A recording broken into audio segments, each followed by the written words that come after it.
Og det, når du for eksempel er i din lokale Fakta, der kommer de samme mennesker kommer også og handler. Ja.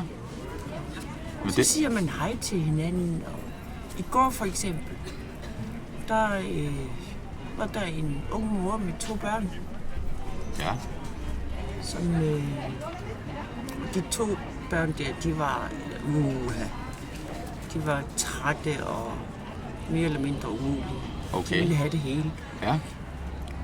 Så jeg snakkede så med moren, og så tænkte jeg, moren havde sagt, nu holder I, og det får I ikke. Og de plagede, og de rumsterede, og de tog det ene og det andet, jeg ved ikke hvad. Og moren, hun blev hver gang, så tænkte jeg, så gik jeg sådan ned i højde. Ja. Og ikke tog fat, men tog om den store, en pige. Ja.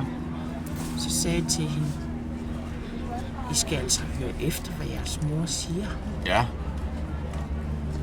Og så var der fred og ro. Så var der fred og ro. Ja. Ja, men det lyder faktisk rigtig hyggeligt. Og det kan man her i Valby, og Ja.